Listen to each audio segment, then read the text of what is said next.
Bonsoir à toutes et à tous et merci d'être au rendez-vous de ce 20h. Voici les titres. 5 milliards de francs CFA, c'est le coût estimé de la mise en place d'un centre de prise en charge des grains brûlés. Une urgente nécessité réaffirmée par le ministère de la Santé et Lions Club. Les deux partenaires conduisent ensemble le projet. L'esprit de solidarité qui caractérise le Ramadan est visible dans certaines rues de Dakar. À l'heure de la rupture, beaucoup de jeunes offrent gratuitement des repas aux passants. Immersion dans l'ambiance des préparations de Sendogu dans cette édition. Bonne entrée en matière des Lions dans les phases éliminatoires de la CAN 2019. Le Sénégal a battu hier à domicile la Guinée équatoriale 3-0. Une victoire qui place l'équipe nationale à la tête du groupe A. Et puis nous irons à la découverte d'une facette peu connue de l'IFAN, c'est l'archéologie nautique ou l'étude de l'histoire des espèces sous-marines. Il abrite un centre dédié dont les travaux se déroulent au large de l'île de Gorée. C'est le sujet de la rubrique du dimanche.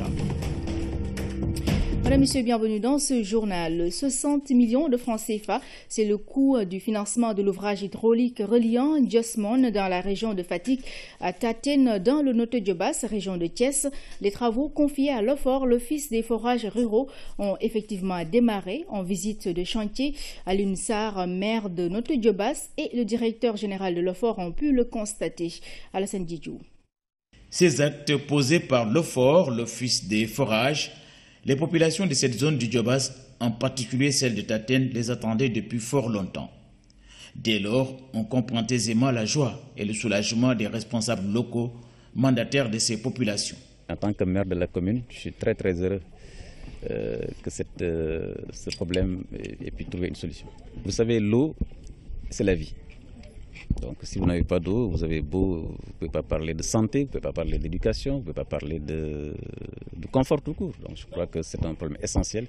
Et Taten est un très gros village. Je dis 4000 habitants ne peuvent pas rester sans eau. C'est pour moi l'occasion de remercier le chef de l'État. La réalisation pour une enveloppe de 60 millions de francs CFA de la connexion Josmone-Tassetpol-Taten constitue un geste de l'État sénégalais qui concrétise une vieille doléance des 4000 habitants de ce gros village, confrontés à un problème récurrent de disponibilité d'eau. La chose la plus importante, c'est de voir qu'on a pris le problème de Taten à bras-le-corps et que nous sommes en train de travailler dessus pour le résoudre.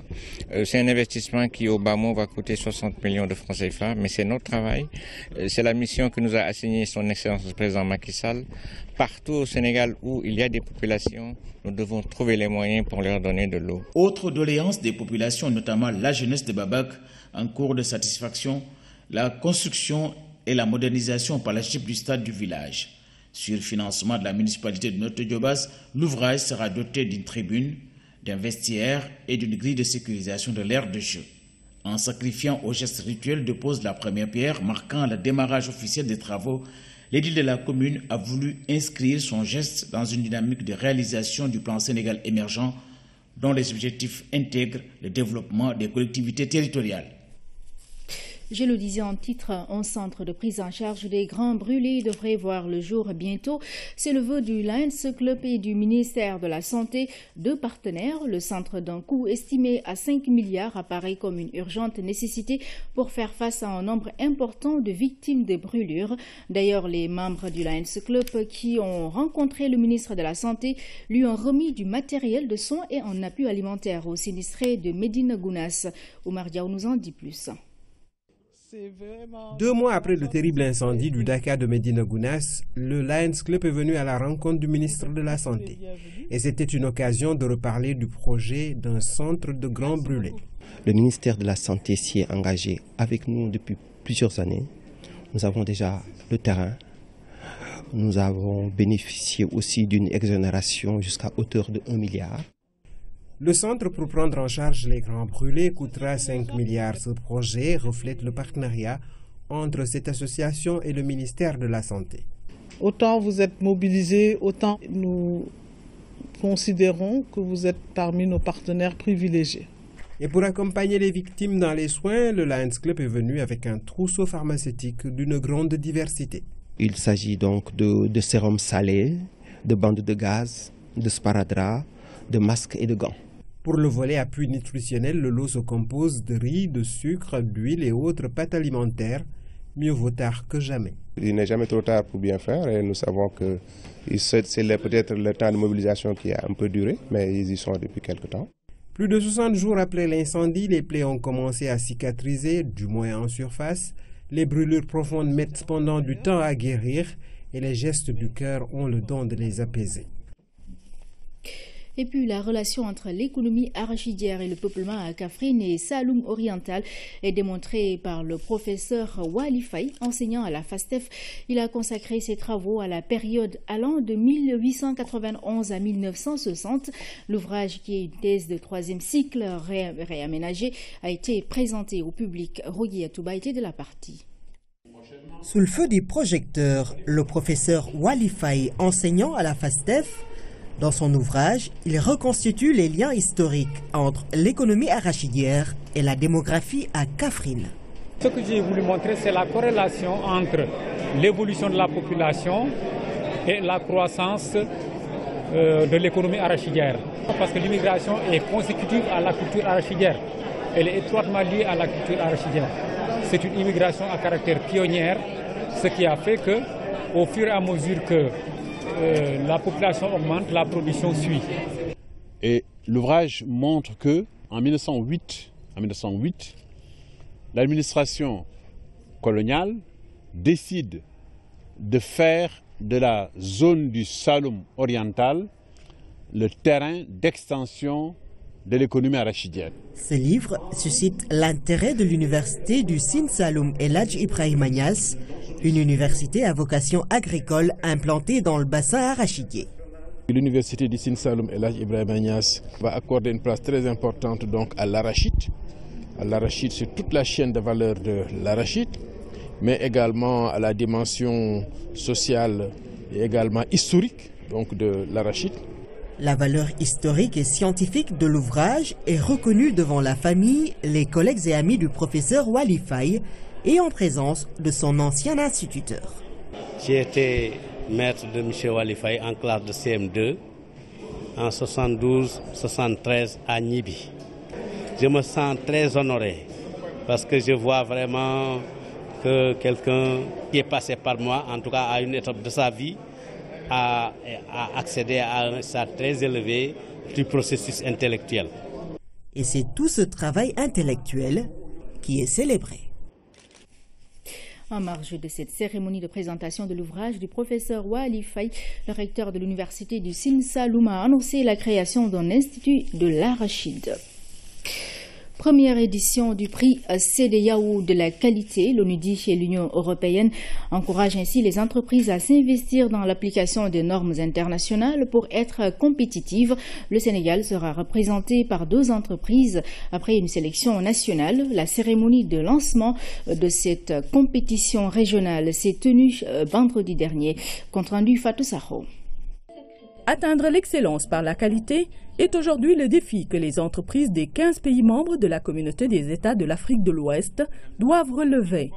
Chaque pays sera représenté par 2 entreprises. Elles seront soumises à 50 critères. Le référentiel du prix CEDEAO de la qualité s'inspire des exigences des dernières versions des normes de la série ISO 9000 sur le management de la qualité auxquels sont ajoutés des critères liés à l'intégration régionale. Il s'y ajoute un règlement dans lequel sont fixées toutes les conditions de la participation au prix CEDEAO. Pour participer au prix, il faut compétir au niveau national, parce que chaque pays membre de la CEDEAO donc, participe au prix national dans son pays. Et s'il est vainqueur du prix d'excellence, il participe au prix CEDEAO de la qualité. Cette compétition, initiée par l'ONUDI, est financée par l'Union européenne à hauteur de 8 milliards de francs CFA. Dans un contexte de commerce international régi par des accords et normes exigeants, ce concours peut être une émulation. Ce prix vise à primer les meilleures entreprises de la sous-région dans le domaine de la qualité, avec comme ambition de renforcer la sensibilisation sur la nécessité d'améliorer la qualité des produits et services. La CEDEAO en particulier a affiché sa volonté de pouvoir mettre en œuvre une infrastructure régionale de la qualité fonctionnelle et conforme à la pratique internationale. En cela, l'Union européenne souhaite l'accompagner. Cette volonté affichée par les politiques doit être accompagnée par les entreprises qui ont l'obligation de se conformer aux dispositions qui régissent les échanges internationaux pour être compétitives. Je voudrais les inviter donc à relever le défi de cette compétitivité en participant massivement au prix Oscar national de la qualité, dont les lauréats du prix d'excellence participent au prix CEDEAO de la qualité. Le prix CEDEAO de la qualité est ouvert à toutes les entreprises. À côté du prix Excellence récompensé par un trophée, 4 autres 10 spéciaux sont prévus.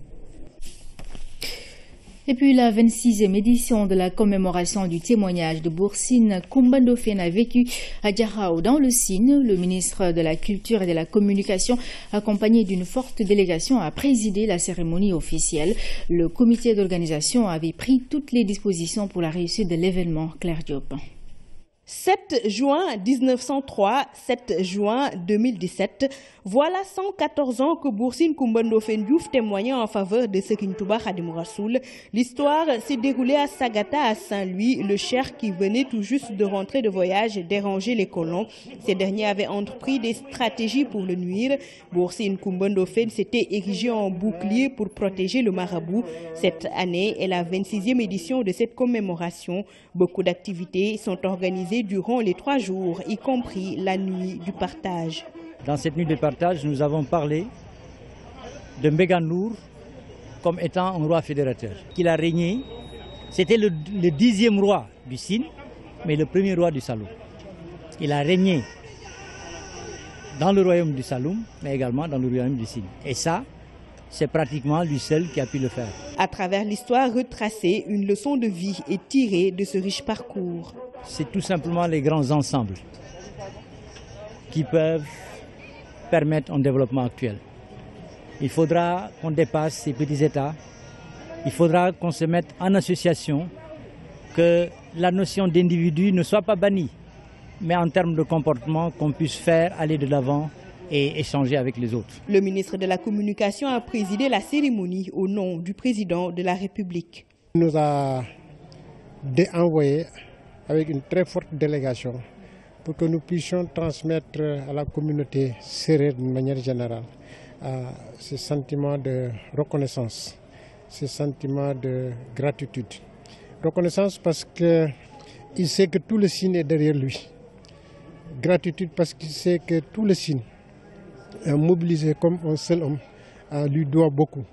Lui doit parce qu'à travers lui, beaucoup de réalisations se sont faites dans cette partie du Sénégal. La place mythique de Wassila, ici à Diakhao, a refusé du monde pour l'occasion. Beaucoup de familles religieuses, musulmanes comme chrétiennes, ont envoyé des délégations.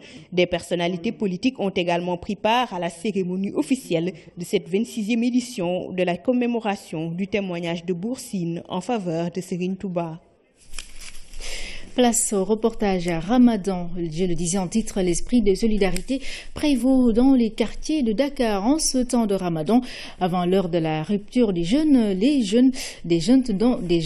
quartiers se regroupent pour préparer le ndogu à offrir gratuitement. Si certains ont choisi de faire la quête pour acheter le nécessaire, d'autres ont choisi d'utiliser leurs propres moyens pour faire ce geste. C'est un reportage signé Jeanne Dior. À Dakar, dès 16h, voici ce qui s'ajoute au décor des rues. Des jeunes, calebasses ou bols à la main, demandant de l'argent, de grosses marmites en train de mijoter, du café filtré, tout un arsenal pour un ndogu en pleine rue. Nous démarrons la quête vers 17h. Cet argent que nous récoltons nous permet d'acheter du sucre et du café, surtout pour le lendemain.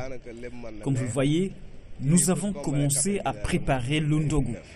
L'esprit de solidarité, c'est ce qui habite ces jeunes qui ont fini de faire de cette action une habitude à chaque mois de Ramadan. Le mois de Ramadan, c'est un mois où on récolte plus de biens de fait. Nous n'allons pas sur eux pour leur demander de l'argent, pour le mettre dans nos postes. Non. Quand ils nous donnent, automatiquement, on va acheter ce qu'il y a, le nécessaire, et on le donne à eux. Ici, aux HLM, moins de 100 mètres séparent ces deux groupes de jeunes avec la même intention, le partage. Mais la façon de faire ce geste diffère. On n'arrête pas les véhicules pour demander de l'argent. Mam Cheikh Ibrahim Fall faisait ça. Bon, lui, il travaille pour donner à Serigne Touba.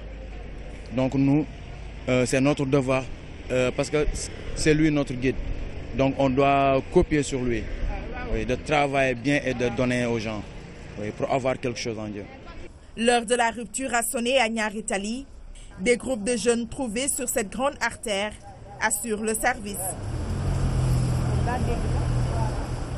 Ceux qui ont l'habitude de rompre le jeûne en dehors de leur maison apprécient ce geste.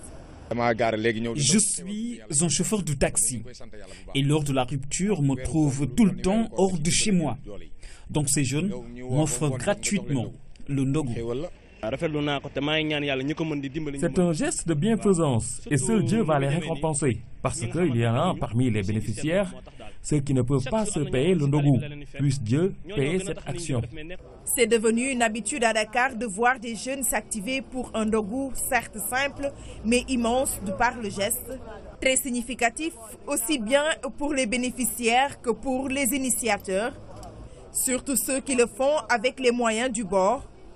Le partage, une des recommandations de l'islam, surtout en ce temps de Ramadan. D'autres reportages consacrés au Ramadan dans nos prochaines éditions. L'actualité internationale sous forme de brèves illustrées. Nous irons au Qatar et en Somalie. Nous démarrons par la France. Un mois après la présidentielle, les électeurs se sont de nouveau rendus aux urnes pour le premier tour des élections législatives. La République en marche arrive en tête avec 32,2% des suffrages. Le récit de Seydina Alunfal. Les Français se sont rendus aux urnes ce dimanche pour le premier tour des élections législatives. La République en marche arrive en tête avec 32,2% des suffrages devant les Républicains 21,5%.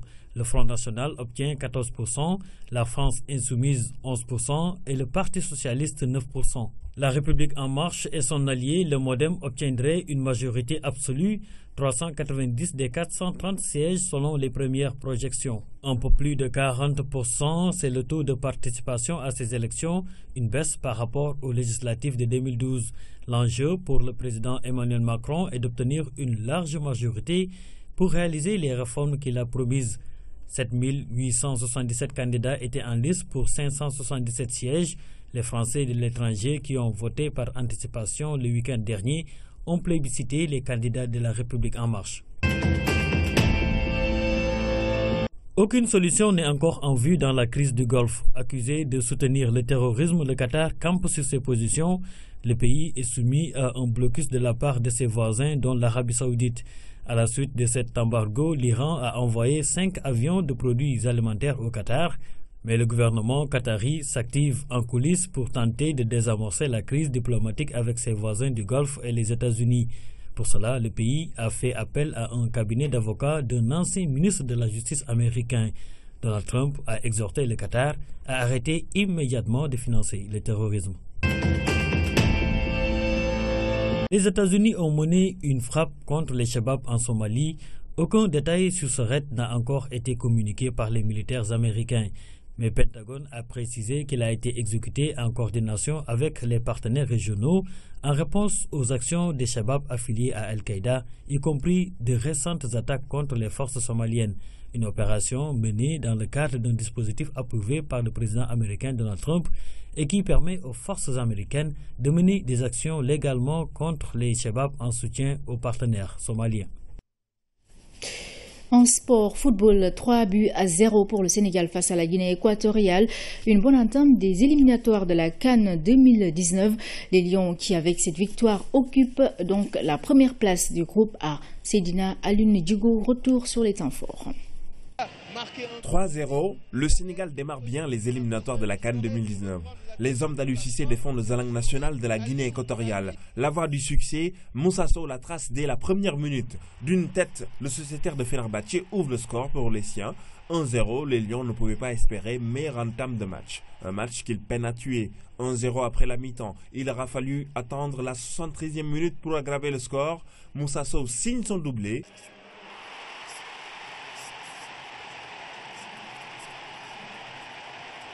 Bon travail d'Idrissa Gana Gueye. Son centre trouve un Moussa Sow endurant. Il inscrit son 19e but en équipe nationale. Après le doublé, Moussa Sow passe à côté du triplé. À sa sortie, l'attaquant est ovationné par le public du stade Léopold Sédar Senghor. C'est depuis le banc qu'il assiste au but d'Idrissa Gana Gueye qui porte à 3-0 le score définitif.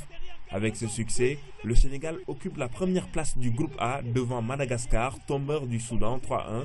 La Guinée équatoriale, elle, ferme la marche. Pour le 3e but sénégalais, le Sénégal qui s'empare de la première place du classement. Au chapitre des réactions à l'issue de cette rencontre, d'un côté, l'entraîneur équato-guinéen déplore le manque de concentration de son équipe. De l'autre, le coach des Lions loue l'engagement de ses poulains. Voilà les maîtres mots de la conférence de presse tenue à l'issue du match Sénégal-Guinée équatoriale. Retour sur les temps forts avec lui, Philippe Sagna. L'issue du match a laissé un goût amer chez les visiteurs. C'était prévisible, semble dire Esteban Baker. Le sélectionneur équato-guinéen juge l'équipe du Sénégal largement supérieure à la sienne. Le Sénégal possède des joueurs de grande qualité qui jouent dans les meilleurs clubs européens. Et cette différence s'est faite ressentir dans le match. Dans le haut niveau, certaines erreurs se payent cash, rappelle-t-il. Le but matinal pris montre le manque de maturité de mes joueurs. Ils ont véritablement manqué de concentration. Et cela nous a coûté cher face à une équipe du Sénégal bien en place.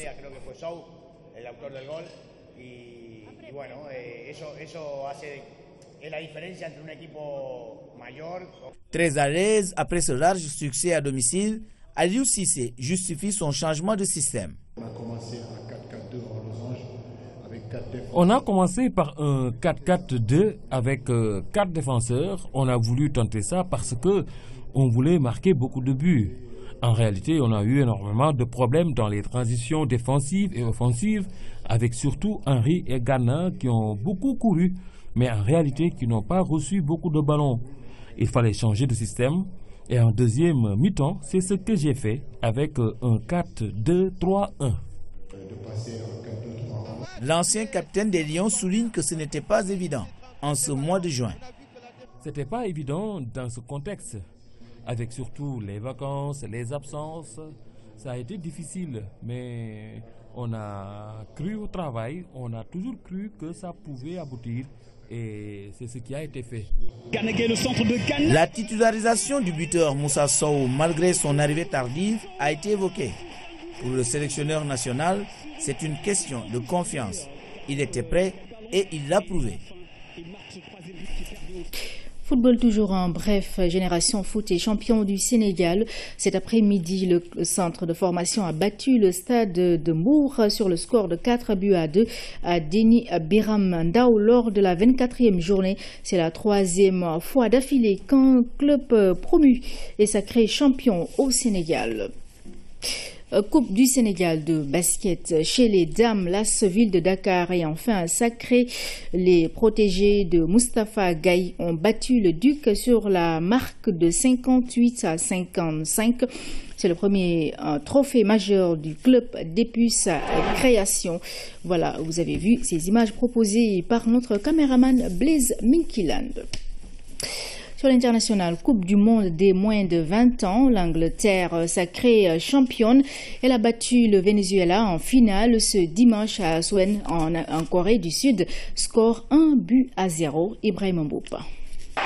L'Angleterre n'avait plus gagné un trophée mondial depuis 1966, 51 ans de disette. Ça faisait un peu désordre. Pour le pays qui a inventé le football, le sacre de ses juniors a un goût spécial. Les Three Lions ont débuté le match avec beaucoup d'envie. Coup sur coup, Dominique Solanke et Ademola Lookman butent sur le gardien du Venezuela, Wilker Farinez. Ronaldo Lucena touche du bois avec ce magnifique coup franc de plus de 40 mètres. Les jeunes Anglais réussissent à faire la différence avant la pause. Un but inscrit par Dominique Calvert-Lewin. Il s'y est pris en 2 temps devant une défense attentiste. Le Venezuela n'abdique pas et obtient un penalty précieux à la 73e minute. Adalberto Penaranda est mis en échec par Freddie Woodman. Game is over. L'Angleterre est championne du monde pour la première fois en junior. Dans la petite finale, l'Italie a pris le dessus au tir au but face à l'Uruguay. Le gardien transalpin Alessandro Pizzari est le héros de la partie. Il a arrêté 2 pénaltys. Ses coéquipiers ont fait le reste. 4-1, l'Italie s'empare du bronze. Nous en venons à la rubrique découverte. Contrairement à l'archéologie terrestre, celle qui explore les fonds marins est peu connue au Sénégal. Depuis quelques années, des étudiants du département d'histoire de l'université Cheikh Anta Diop de Dakar travaillent sur le sujet sous la tutelle de l'IFAN. L'Institut est impliqué dans un projet de recherche africain sur l'archéologie nautique. Appuyé par la coopération américaine, les travaux se déroulent au large de l'île de Gorée. La découverte de l'archéologie sous-marine, c'est le sujet de la rubrique découverte signée Pape Bounetchao. Mission inhabituelle qui doit se passer en haute mer. Après les derniers réglages, les dernières modifications, les vedettes se lancent à vive allure sur l'océan. « 30 minutes de navigation ont suffi pour arriver sur le site d'exploration soigneusement identifié quelques jours plus tôt. » On a plusieurs points que nous avons pu identifier grâce à un magnétomètre qui nous a permis de détecter un certain nombre d'anomalies sous l'eau. Et nous avons fait la vérification pour certains points. Pour d'autres, il faudra certainement replonger. Mais pour certains points, on est sûr qu'il y a des épaves. On les a déjà vus. C'est donc à partir de ce point précis que ces étudiants en archéologie du département d'histoire vont plonger pour l'exploration du jour. Mais d'abord, il y a tout un protocole de sécurité à respecter. Parce que d'abord, nous ne sommes pas des poissons, donc sous l'eau, il faut bien entendu qu'on sache qu'est-ce qu'il faut faire pour éviter les cafouillages. Donc on définit les tâches et on se groupe en binôme, en groupe de 2. Et chaque groupe effectue des tâches bien précises qui sont spécifiées bien avant la plongée. Sous l'eau, le spectacle est saisissant. L'épave d'un vieux navire se découvre. Ses dimensions sont minutieusement notées par l'équipe de recherche. Il s'agit de faire le lien entre ces vestiges de naufrage et la triste histoire de la traite négrière. Nous avons trouvé beaucoup d'épaves, apparemment des bateaux de l'ère coloniale. J'espère qu'ils auront une valeur historique. C'est un programme de recherche qui s'intéresse aux bateaux négriers qui se sont échoués dans l'océan. Pendant la traite des esclaves, vous savez certainement que Gorée a joué un rôle dans le trafic négrier et que dans ce trafic-là, il y a eu des accidents, parfois. Et les bateaux, bien sûr, leur cargaison, aussi bien humaine que les marchandises, sont restés dans le fond des océans. C'est l'une des pages les plus sombres de notre histoire. Et après avoir fouillé à Gorée pendant plusieurs années, nous avons pensé que c'était quand même un moyen assez faible de la recherche ici au Sénégal. L'opération fait partie d'un projet de recherche unique dans la sous-région. En tout cas, pour ce qui est de l'Afrique, et surtout de l'Afrique de l'Ouest, c'est des travaux certainement pionniers. L'archéologie sous-marine explore ces coins et recoins jusque-là inconnus de l'histoire de l'île Mémoire. Pourtant, Gorée est bien connu grâce à l'archéologie terrestre, mais l'océan qui entoure l'île a également son mot à dire. Il est possible, en combinant le travail de recherche au niveau des archives et au niveau de l'archéologie sous-marine, il est possible de donner des preuves empiriques des conditions dans lesquelles ces voyages transatlantiques-là se sont effectués et des tragédies qui ont accompagné. Parfois, lorsqu'il y a un naufrage, il y a eu, dans certains cas, des rescapés. On a par exemple des naufrages à Gorée où le gouverneur est intervenu pour essayer de venir au secours. Les plongeurs, des étudiants pour la plupart en master d'archéologie sous-marine, vivent une expérience à la fois enrichissante et passionnante. Le fait d'y aller nous fait extrêmement de plaisir parce que nous trouvons des choses que nous n'avons pas l'habitude de voir tous les jours, que nous n'avons pas l'habitude de côtoyer. Donc avoir l'opportunité d'y aller, je pense que c'est waouh quoi. J'adore. Non, je sais juste plonger, mais je ne sais pas encore nager. Oui, on peut savoir plonger sans pourtant savoir nager. Les étudiants sont très intelligents, ils apprennent vite. C'est un plaisir de les côtoyer. Ils sont admirables. D'un œil avisé, le superviseur veille sur les travaux. Il n'a qu'un seul rêve, l'institutionnalisation de ce projet.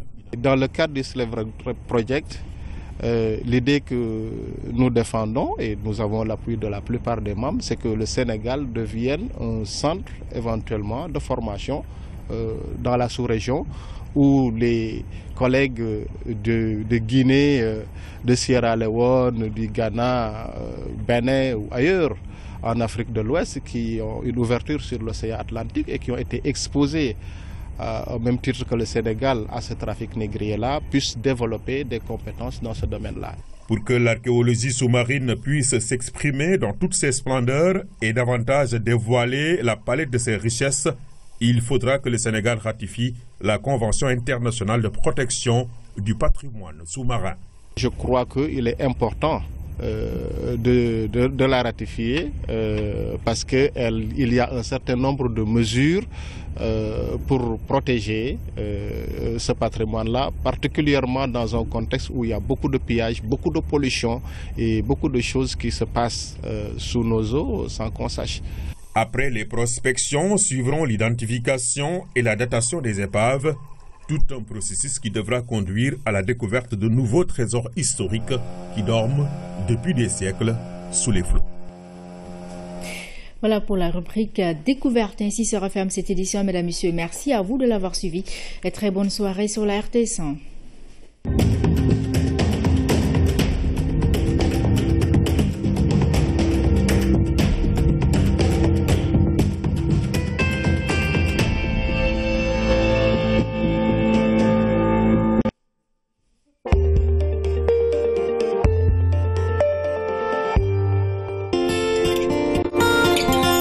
Les enfants rêvent de devenir plus grands. Pour leur croissance, rien de tel qu'un bon petit déjeuner avec tous les bienfaits de la vache qui rit. De la vitamine D, des protéines et du calcium.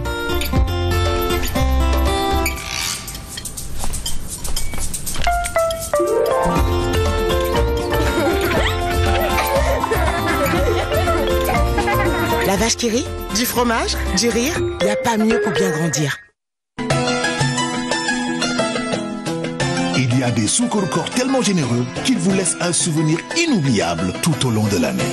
Inscrivez-vous gratuitement à Orange Sargal en tapant Jazz 221 Jazz pour gagner un an d'illimité. Toutes les infos et récompenses généreuses Orange Sargal sont sur ramadan.orange.sn. Orange vous souhaite un bon Ramadan. Vous rapprochez de l'essentiel, Orange. L'Agence de l'informatique de l'État, en mettant en place une infrastructure télécom de l'État du Sénégal, contribue de manière drastique à la réduction de la facture téléphonique de l'État, matérialisant ainsi une volonté du président de la République de rationaliser les ressources. Ce résultat a été obtenu en un temps record grâce à l'utilisation d'un système de téléphonie intégré et qui est centralisé au niveau du centre de ressources de l'ADIE. Tous les agents peuvent désormais communiquer et se connecter à Internet de manière fiable et sécurisée via le réseau mobile CEDEMA 3G de l'ADIE. Des puces sont délivrées et mises à la disposition des structures en vue de leur permettre de profiter pleinement de la gratuité de ce service. Nos services compétents vous accompagnent tout au long du processus d'acquisition des téléphones compatibles avec le réseau de l'État. ADIE, innovons, simplifions. Spécial Soukourkor avec la RTS et son partenaire Afrimarket. Envoyez Ramadan au 26261 et bénéficiez de bons d'achat de 50 000 francs ou des paniers d'Ogou. Afrimarket, votre site e-commerce de proximité, et la RTS vous souhaite un bon Ramadan. En partenariat avec l'African Mobile, l'âme.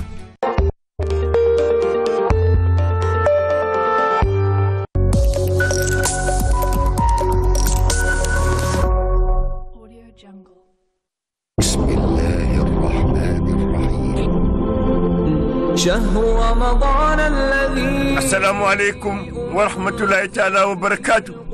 mbokk yi seetaan seen télévision nationale RTS dellu si waat na di leen tàllal loxoom ci weeru tedd di sharu Ramadan Mubarak.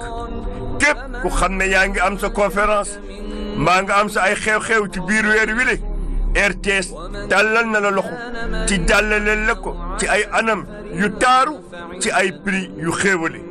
képp ku mu itteel mën nga contacter service commercial bu RTS ca 33 849 13 25 wala ca 33 849 13 37 di ngeen am spécial promo ñu tuddee ko spécial promo Ramadan.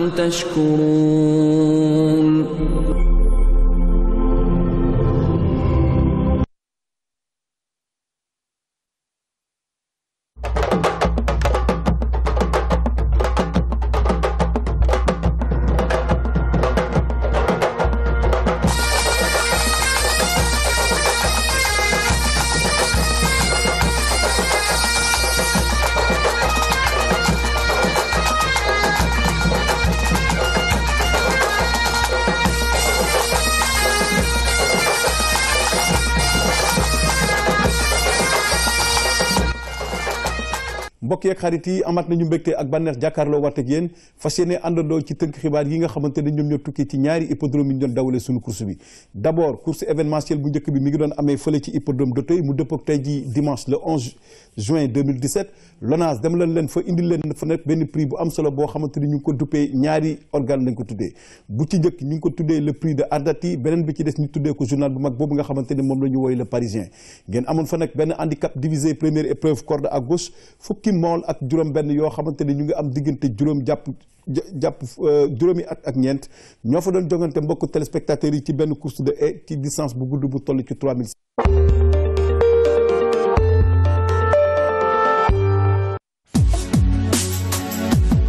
Le réseau des jeunes et femmes entrepreneurs REGEF vous convie au lancement du premier incubateur 100% féminin au Radisson Blu Hotel le jeudi 15 juin 2017 à partir de 9h30. nga xamante ne moom moo tukkee ci course boobee.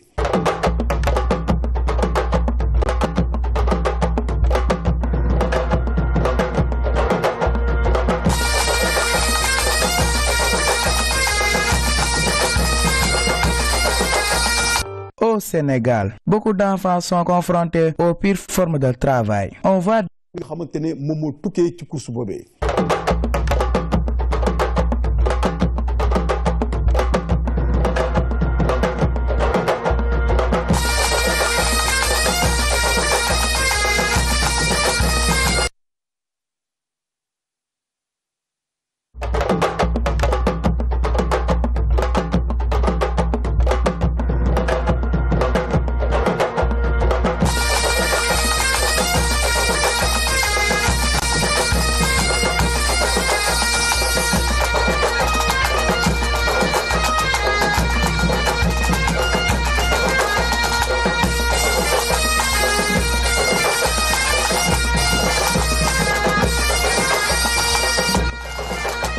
mbokk yeeg xarit yi amat nañu mbégte ak bànneex jàkkaarloo waat ak yéen fas yéene àndandoo ci tënk xibaar yi nga xamante ne ñoom ñoo tukkee ci ñaari hippodrome yi ñu doon dawale suñu course bi.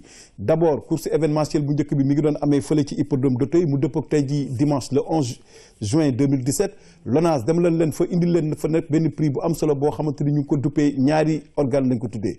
bu ci njëkk ñu ngi ko tuddee le prix de Ardati, beneen bi ci des ñu tuddee ko journal bu mag boobu nga xamante ni moom la ñu woy le Parisien.